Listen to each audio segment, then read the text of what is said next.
es finalmente una inversión para romper el círculo de la pobreza. Mientras nuestros adolescentes, nuestros jóvenes tengan el acceso a una mejor educación, se puede romper este círculo de la pobreza.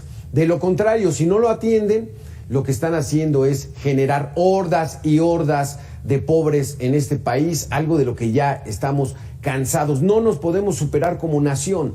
Pero vámonos de lleno a nuestra mesa de análisis, porque le doy la bienvenida al doctor Marco Fernández, profesor investigador de la Escuela de Gobierno del TEC de Monterrey. ¿Y cómo está, maestro? Hola Alberto, muy buenas tardes. Hola Roberto, muy buenas tardes. Exactamente, está con nosotros Roberto Rodríguez, director del Programa Universitario de Estudios sobre la Educación Superior de la Universidad Nacional Autónoma de México. Gracias, maestro, por estar con nosotros. Hola Alberto y Marco, muchas gracias por invitarme. Doctor Marco, ¿por qué no entienden los gobiernos que la educación no es un gasto, es una inversión? ¿Con esto lograríamos romper círculos de pobreza en el país? Pues mira, uno de los problemas que tenemos en México es que lamentablemente la educación no ha servido como la política por excelencia para lograr la movilidad social. Cuando uno observa la desigualdad de acceso a las oportunidades educativas entre los diferentes grupos de la población y además se pone atención en la calidad del aprendizaje que se le brindan a las personas, inmediatamente salta a la vista este problema de una educación distinta, en particular para los menos favorecidos de la sociedad, y una educación, digamos, a la que muchas veces no tienen ni siquiera contacto los sectores de la educación, perdón, de la clase media o de la clase con mayores recursos, que es educación privada. Y este problema termina ocasionando en que realmente el país no ha logrado, primero, tener mayor equidad en la probabilidad de que un chico, por ejemplo, que independientemente de dónde nazca, de si está en una comunidad rural, si su familia tiene escolaridad o no, ellos puedan de todas maneras aspirar a que si entran a la escuela van a ir teniendo trayectorias educativas completas. Eso no lo hemos logrado como país, y luego tampoco hemos logrado que los aprendizajes de aquellos que van a la escuela realmente sean de calidad. Hoy este problema, que ya estaba antes de la pandemia, se profundizó. Exacto. Simplemente se estima que más o menos se ha perdido el aproximado de año y medio de aprendizajes, de forma tal que cerca del 70% de los estudiantes de nuestro país no van a alcanzar, por ejemplo, los aprendizajes esperados en matemáticas y comunicación. Entonces, esto merma, como dices tú, la posibilidad de que la educación además contribuya al desarrollo nacional. Como no hay costo político, porque la sociedad también, y ahí están las encuestas y ahorita podemos platicar al respecto, sí, la sociedad no ha sido exigente sobre los servicios educativos que recibe, pues entonces los gobiernos, digamos que, por decirlo coloquialmente, hacen concha y no ponen realmente a la educación al centro de sus esfuerzos. Y eso se suma que reiteradamente llegan personas que no saben de educación o que claro, ven su llegada a la educación como trampolín político, y pues tenemos entonces el desastre en términos de política educativa. Y es que, maestro Roberto Rodríguez, el gobierno lo sabía que con esta pandemia íbamos a entrar en una crisis educativa, y que cuando empezara a bajar la pandemia, como se está dando ya ahorita después de 2 años y medio, pues era ir por los niños para recuperarlos, pero vemos subejercicio en los presupuestos. O sea, dinero hay, pero no está aplicado. ¿Qué está pasando, maestro? Platíquenos. Estamos enfrentando 2 dimensiones de esta problemática. La primera se ha señalado con acierto como la crisis dentro de la crisis, como acaba de mencionar Marco. En México, desde que se mide, es decir, desde finales de los años 90, se ha confirmado que ni siquiera la mitad de los estudiantes que termina la primaria logran el mínimo indispensable en habilidades de lectura y escritura y en habilidades de matemáticas. Y en secundaria la situación es peor, y no doy los datos para poder abreviar. Pero a esta crisis de aprendizajes, a este déficit de aprendizajes, se ha sumado la pandemia, y entonces ya no es solamente un problema de pobreza de aprendizajes, sino a este se va a sumar la pérdida de aprendizajes que haya ocurrido durante el periodo de confinamiento, de manera que es previsible que una proporción muy importante de los niños que hoy están en primaria, de los adolescentes que hoy estén en secundaria, no consiga los aprendizajes esperados, ni siquiera el mínimo indispensable en los próximos años. A esta situación se le ha puesto una insuficiente atención de parte de la autoridad educativa federal, pero también de las autoridades educativas del Estado, como para poder enfrentarla y para poder remontarla con éxito. Por el contrario, se está poniendo el acento en otras posibilidades educativas que no son tan urgentes como sin duda lo es esta situación crítica. Sí, porque, doctor Marco, la alternativa que han tenido muchos padres desde hace unos 30 años es, bueno, se mejoró la situación económica, es sacar a sus hijos de la educación pública y pagarles la privada, porque pues, les garantizaba un poco mejor de educación, de aprendizaje, de conocimientos, de acceso a una superación profesional. Pero la situación económica se está empeorando, y ahora ¿qué va a pasar? ¿Qué es lo que viene? Porque no hay intención del gobierno y de los 3 niveles de mejorar esta situación. Creo que hay varias aristas en lo que mencionas. Por un lado, hay un problema respecto a que sigue siendo una minoría la que realmente llega a tener la oportunidad de acceder a la educación privada. Y en la educación privada hay, digamos, al igual que ocurre en la pública, diferencias importantes incluso en la calidad de lo que se enseña. Cuando se analizan, por ejemplo, las pruebas PISA y se controla por el nivel de ingreso, tampoco queda muy claro que las diferencias, digamos, de la calidad de los aprendizajes sean sustantivas respecto a lo que se enseña en las escuelas privadas y su comparativo en muchas de las públicas. Lo que sí es que da acceso a una red, digamos, de contactos que eventualmente le servirán a la chica, al chico, para su desarrollo futuro, profesional y demás. Entonces, por un lado tenemos ese problema.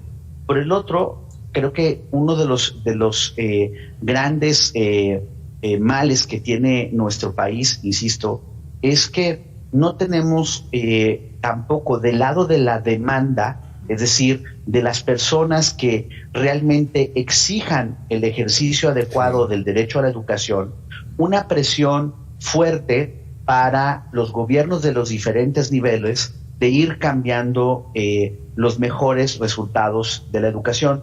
Llevamos por lo menos desde 1992 más de 5 intentos de reforma educativa, en donde cada gobierno además tiene la tentación de reinventar la rueda, de no retomar algunas de las cosas de la administración anterior, y a eso se suma males añejos del sistema educativo, como por ejemplo el problema de corrupción en el uso inadecuado de los presupuestos educativos, en lo que pareciera increíble, pero que retrata a un país de la tradición que hubo por muchos años de heredar y vender las plazas de maestro. Pues así tampoco se puede crear excelencia de los aprendizajes si tú no logras atraer a las personas más capaces a la profesión docente, y además, una vez que estén en ellas, cuidarlas con las mejores condiciones para que desarrollen adecuadamente su trabajo.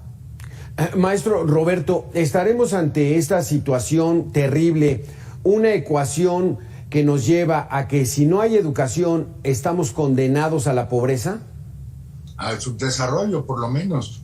Todavía hoy en México hay casi 30 millones de personas que se clasifican en rezago educativo, lo que combina los analfabetas, los que no terminaron la primaria y los que no terminaron la secundaria. 30 millones representa un reto enorme y que debería ser de una u otra manera atendido. Para ellos no hay recursos presupuestales suficientes que permitieran confrontar el nivel de rezago de la educación obligatoria, de la educación básica que hay en el país. 30 millones de personas que no cuentan con esta escolaridad indispensable, pero quienes sí han logrado tener acceso a las instituciones educativas, ya lo mencionamos, vale la pena subrayarlo, pues al menos la mitad no aprenden lo indispensable. Ya, como señaló Marco, varios intentos de reformar el currículum, pero ni con el currículum del 93, ni con el de 2011, ni con el de 2016 han cambiado los resultados educativos. Entonces es momento de hacer, me parece, una reflexión importante acerca de las formas de poder confrontar esta problemática que, vale la pena subrayarlo, es muy grave y compromete el futuro del país. Exactamente, estamos comprometiendo el futuro del país. Doctor Marco Fernández, tú hablas de que la gente debe demandar mucho más, pero si una persona que tiene poca educación y manda a su hijo a la escuela, dice, bueno, mi hijo va a tener esa posibilidad, pero no alcanza el aprendizaje suficiente para romper esa pobreza, ¿qué hacen? O sea, ¿cómo hacerle? Mira, te voy a poner un ejemplo que sí, parte es cierto lo que dices, pero solo 2 datos que ilustran que todavía también hay una parte importante de responsabilidad como sociedad. Hace unos meses, en el mes de mayo, publicamos una encuesta que desarrollamos en la iniciativa de educación del TEC junto con el periódico Reforma entre papás y mamás que tienen a sus hijos en escuelas públicas de primarias y secundarias. 81% de ellos reconocieron que estos 2 años de pandemia produjeron afectaciones en sus aprendizajes. Pero entonces les preguntamos, dadas estas afectaciones en los aprendizajes, 1, las escuelas a las que van a sus hijos están haciendo medidas para poder atenderlas. 50% dijo que no estaban recibiendo atención para ese punto. Pero después les preguntamos, ok, dado este problema, ¿usted está dispuesto, por ejemplo, a acortar las vacaciones y incrementar el número de días que su hijo o su hija tome clases para ir reduciendo el impacto en los aprendizajes no alcanzados? Solo 22% estaba a favor. Oiga, bueno, vamos a ampliar los horarios de clase, 22% a favor. Bueno, vamos a tener clases los sábados, solo el 7% estaba a favor de ello. El 37% pensaba o vive en la ilusión de que los chicos van a poder recuperar en el mismo tiempo de clases lo que no alcanzaron en 2 años de clases a la distancia. Eso creo que retrata de sí mismo una sociedad, digamos, pues conformista sobre el tema educativo, perdón, ser políticamente incorrecto, pero incluso lo observa uno a los diferentes niveles de ingreso, porque también cuando se observó en muchas de las escuelas particulares, ¿qué se hizo con el mes adicional de clases en julio que extendió el calendario la SEP? Pues muchas escuelas salieron de vacaciones antes bajo el argumento que los papás ya habían, por ejemplo, programado sus vacaciones. No hubo tampoco en muchas de las escuelas particulares la exigencia de utilizar este mes adicional que había instrumentado por mandato de ley la SEP federal para que realmente incluso también los estudiantes que fueron a las particulares, por supuesto que tuvieron afectaciones en sus aprendizajes. Tampoco ahí hubo exigencia de aprovechar ese mes. Entonces, es el retrato, creo, en su conjunto, de una sociedad, insisto, que habla mucho de la importancia de la educación, pero que a la hora de la hora, en términos de exigir el ejercicio de este derecho, pues deja mucho que desear también. Híjole, Roberto, ¿estás de acuerdo con esto? Tenemos 30 segundos. ¿Recae la responsabilidad en la sociedad, que es muy apática, la sociedad mexicana? Me parece que la obligación primordial es del Estado, porque así fue construida la propuesta de Estado mexicano, en que el Estado es el responsable de los servicios educativos y de su calidad. Si las familias pueden coadyuvar, qué mejor que mejor. Si los maestros deben, cumpliendo su responsabilidad, apoyar este propósito, desde luego que es importante. Pero, desde mi punto de vista, la responsabilidad primaria es del Estado. Muchísimas gracias, Roberto Rodríguez. Muchísimas gracias, doctor Marco Fernández. Muy interesante es el concepto. La pobreza, el rezago educativo, una realidad que vive México y que tenemos que solucionar entre todos. Muchísimas gracias a los dos. Gracias, buena tarde. Gracias. Hasta luego. Hasta luego, Marco. Hasta luego, Alberto. Nos vemos, Roberto.